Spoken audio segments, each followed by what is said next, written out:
Hey guys, what is going on? I hope you guys are having an absolutely great day. For this video, we're going to dive into a little extra game mode called Nightmares. Now, before you guys all start going, oh my god, Nightmares was a terrible game mode, why did they waste time on this, blah blah blah blah.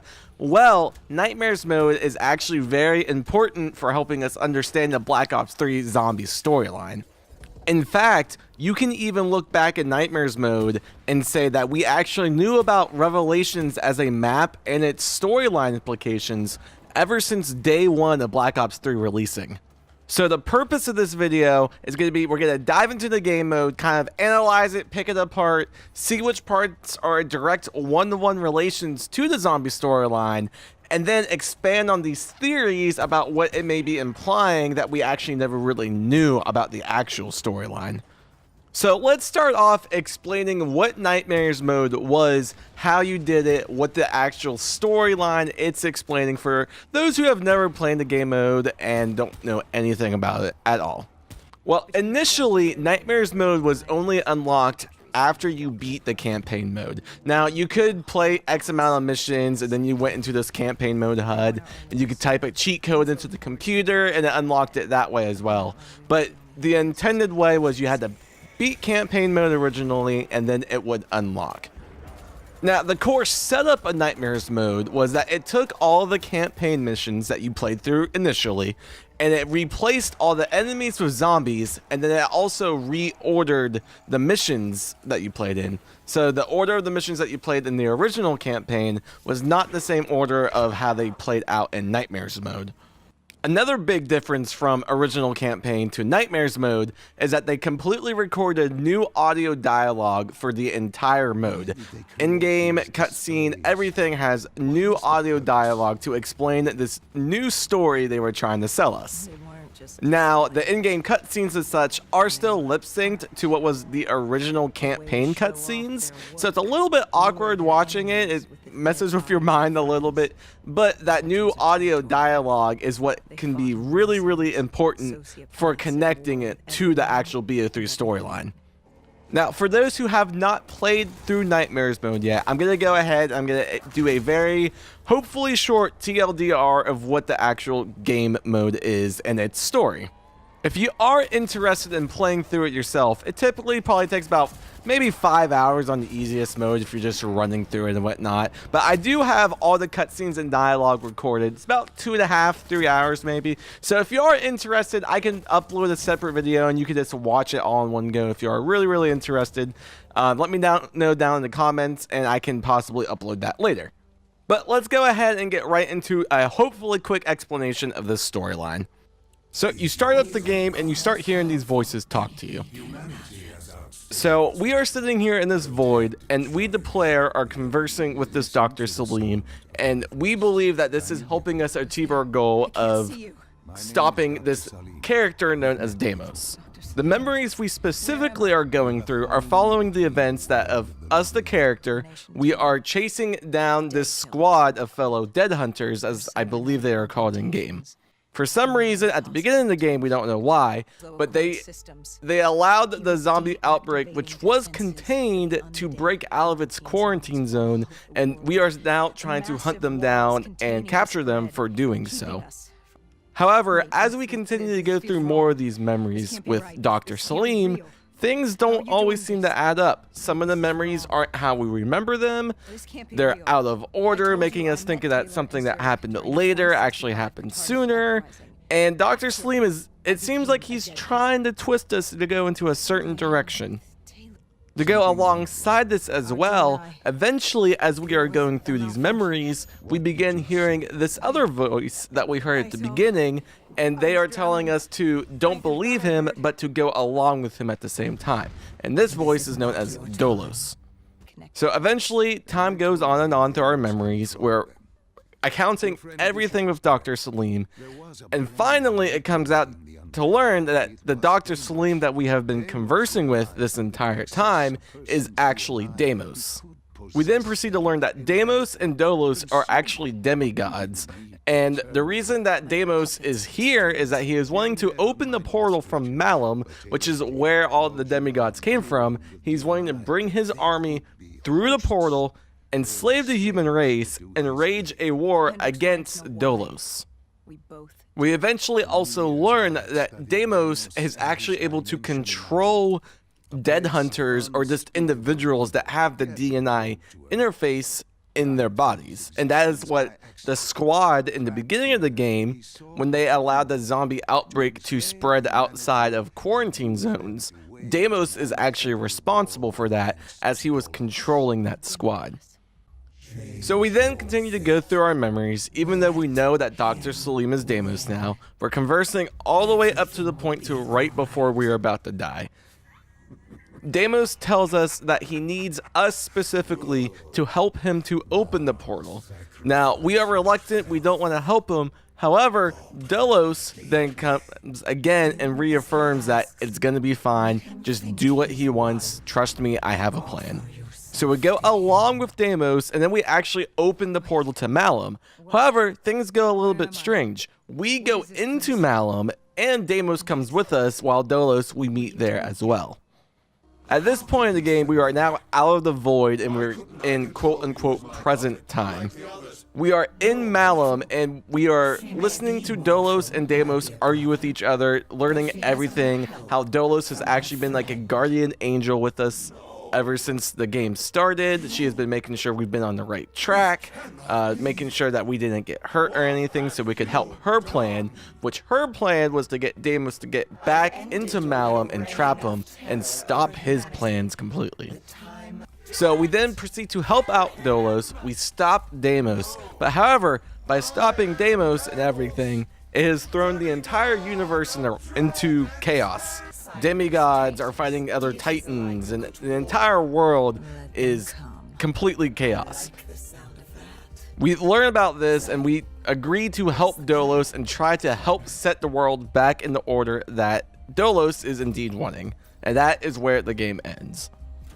Hopefully that was well enough put together, so even if you haven't played through Nightmares mode, you still have a rough idea about the shape and how the story mode went along itself, because now we're going to dive into the specific events and whatnot to where it is almost a one-to-one correlation to a Black Ops 3 Zombies reference. So what we're going to begin looking at is in the very first mission itself. In this very first mission, towards the end, you go up to this like neural interface. There's an individual inside of this interface, and what they're trying to do is they're trying to lower their quarantine walls so the zombie outbreak can spread further. However, if you look really closely at this scene and what it is depicting, it sounds very similar to the events that happened on Moon with its Easter egg. One way you can make this comparison is in the visuals itself. You have this center light beam where there's somebody inside of it, and they're kind of controlling what is happening with the zombies and whatnot. If you go over the Moon, it is the same thing with the MPD. You have Samantha's body floating in this device once it's opened, and they are the ones controlling what the zombies are doing and such. If you think about it, this is kind of where the start of BO3 really begins, because on Moon with the MPD, that's when we first learned about this outside force that was helping control the zombies.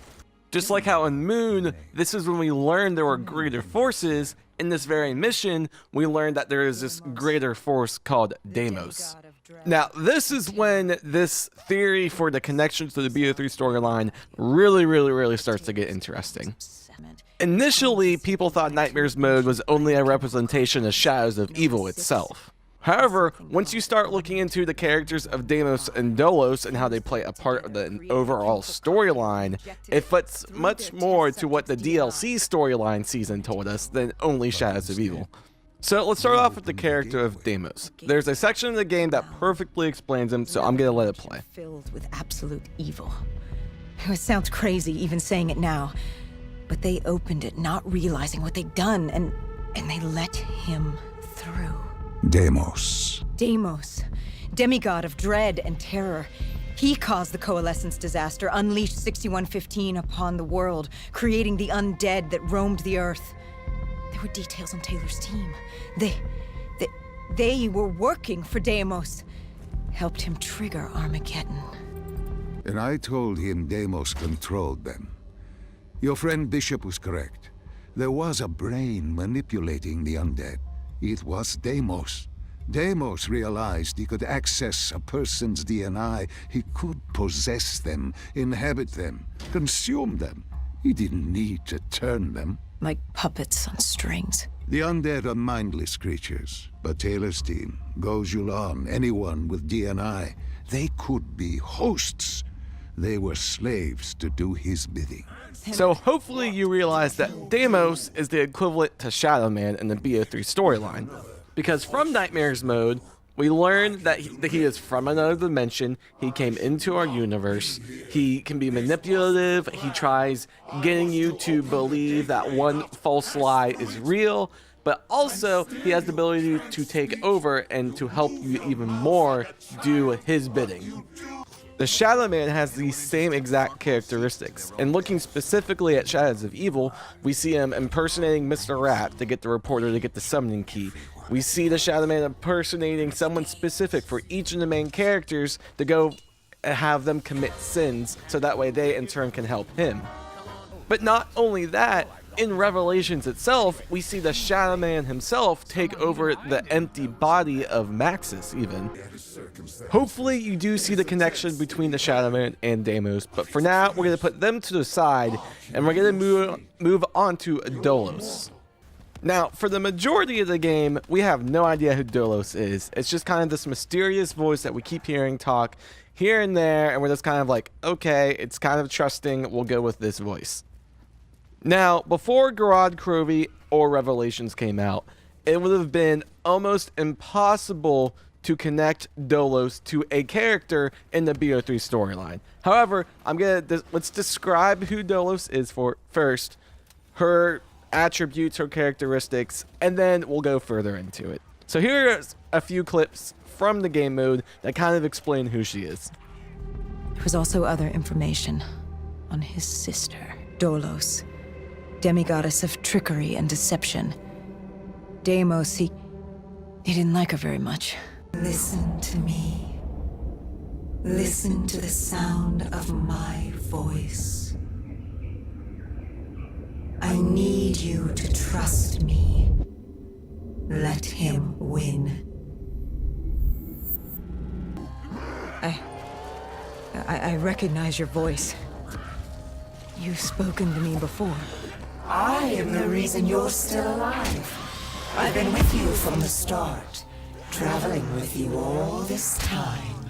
And now you're going to kill my brother for me. Oh yes. There's much work to be done. So much fun to be had. Fun to be had? Who are you? I am Dolos, demigoddess of deception and trickery. And you're going to kill Deimos for me. I am not my brother. I don't turn people into puppets. Not when they're so suggestible and malleable.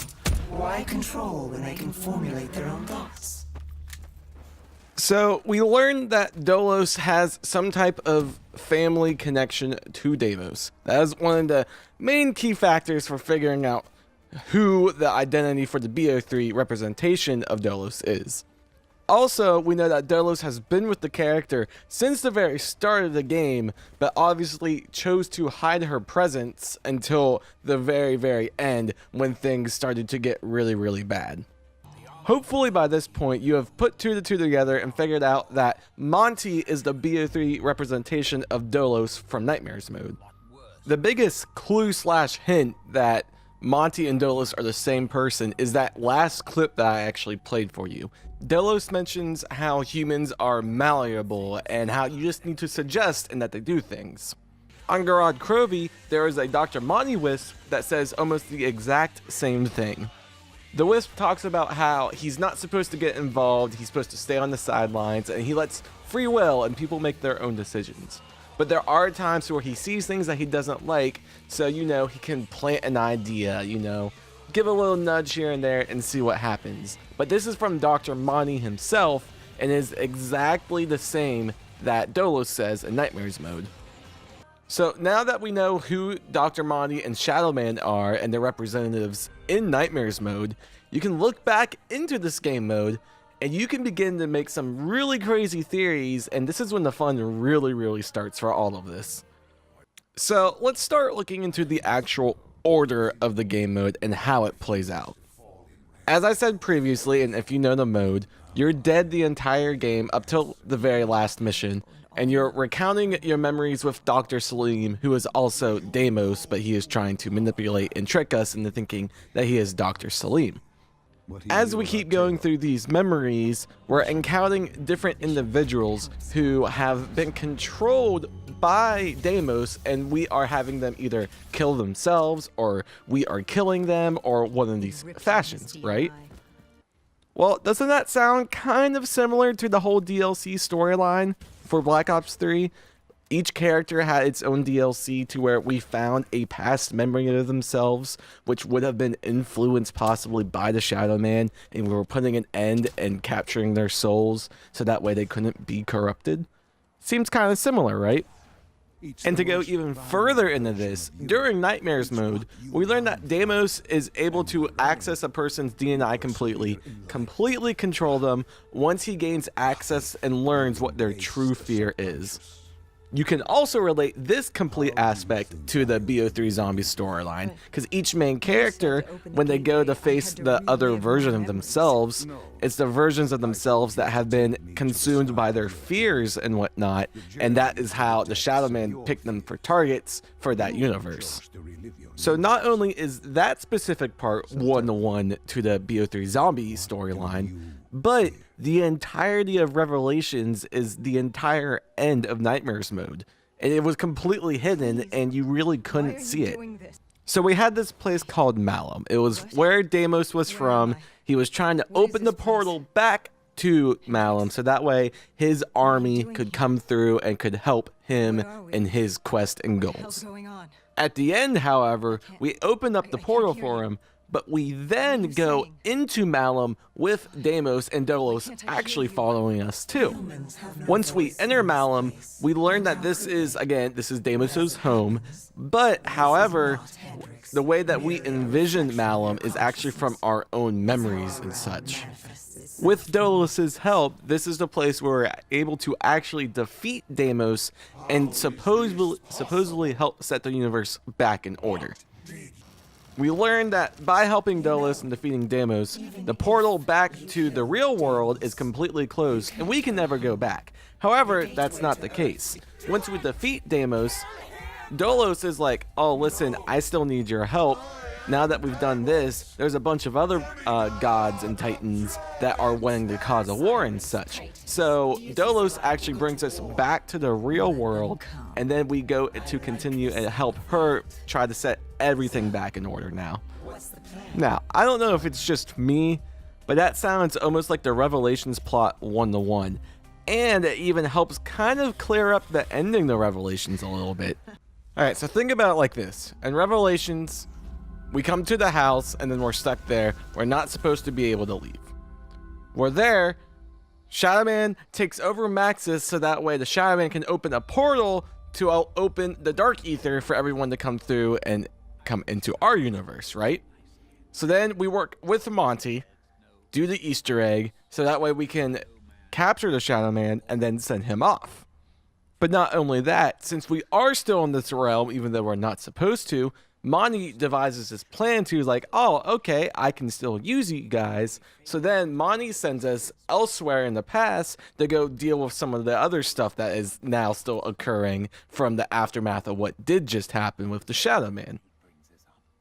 To me, I find it a perfect relation, almost one-to-one, with how the Nightmares mode plays out all the way from beginning to end to the BO3 zombie DLC storyline. Now we get to put on our tinfoil hats, though. So, obviously, we kind of get this overview, and it was technically a preview of what the DLC storyline was going to be again, right? Well, the one thing we can do now is if we go back through Nightmares mode, maybe there's a certain perspective or a bit of information that we didn't quite see when we had the actual DLC, but if by looking at it through the Nightmares perspective, we learned some new information that could really throw some things for a loop. The one thing that we do know for sure is that Jason Blundell, he is part of the campaign team and he helped make the Nightmares mode. And since they did do completely new audio dialogue for all of this, that means the new audio dialogue has to have a purpose.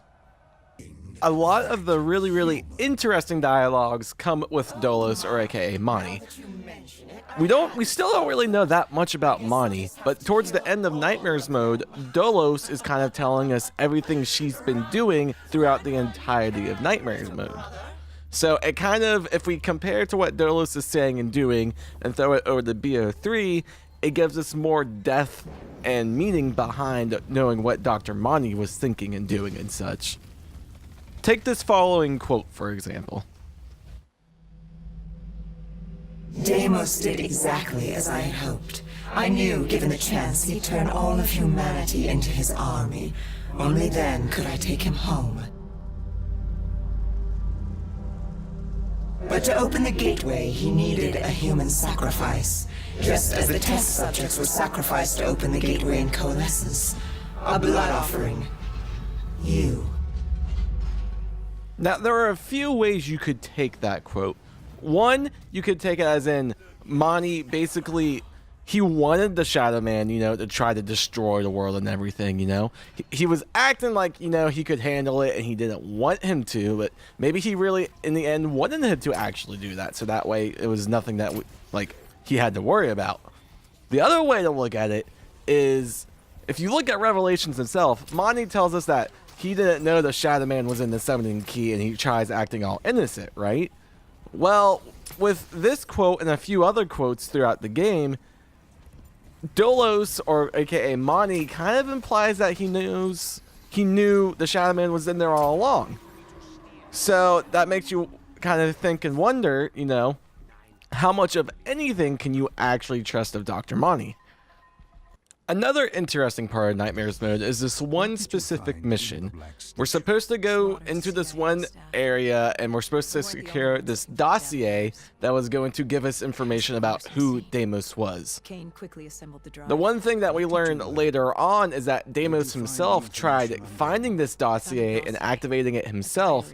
However, it was made so that way he was not able to enter this room or access it. To me, this sounds like a reference to Zero Base, to where there was only certain people who could access the base and all the information that was inside of it, which happened to also be the Cronorium, which possibly could be a reference from this dossier. Throughout this entire Nightmare mode, there are lots of little references and little quotes that whenever you start looking at them from this different perspective that Nightmares mode gives us, it starts making you question some of the things that were a little bit, I guess, unknown, or maybe this adds a whole new light on the subject. Now, we're not going to go through all of those little things in this video because you could have some full-fledged theory, crazy people tie me up into an asylum conversations about what some of these little things could be implying. And I really do encourage you, if it does interest you, to either play the game mode through itself, or if there is enough support, I can upload all the cutscenes as a video and you guys can watch it and then give me your feedback from there. To close the video out, I'm going to bring up one of these topics that could be really crazy theory, and I'm just curious on some feedback. So there is a mission into which there is an individual named Damian Bishop. He supposedly has found this cure for the zombie outbreak. He's already been kidnapped. We have to go in and save him and try to kidnap him again. But since we're the good guys, it's not technically kidnapping. And it's a little bit weird how they tried explaining it and whatnot. But anyway, if we're going off the basis that because they added all this specific new dialogue for Nightmares mode, and they made a purpose to say, oh, there is an individual with the cure and we need to save them, what would this reference be to go into the BO3 zombie storyline? My initial thoughts is that it could possibly be referencing the transit crew and how their blood is the cure, quote unquote, or maybe there's something completely new that we haven't even met yet, and maybe that's a reference for possibly the next game. I feel like you could take it a lot of different ways, and there's not there's a lot of concrete proof. in my opinion, going one way or the other. On that note, though, I am going to go ahead and wrap up this video. Hopefully, the video is not too long, and it does bring to light some of the more interesting things with this side game mode that hasn't been the most popular, and a lot of people usually point and laugh at it. So maybe it brings a new cool light to it, and maybe it interests you to go and play it yourself to see if you can spot some of these differences in things. But if you did enjoy the video, make sure to drop a like. Make sure to leave a comment and let me know what you're thinking after all of this. Do you think this is cool? Do you not really care? You know, just let me know your thoughts. But until the next video, I hope you guys had a good day, and I'll see you then.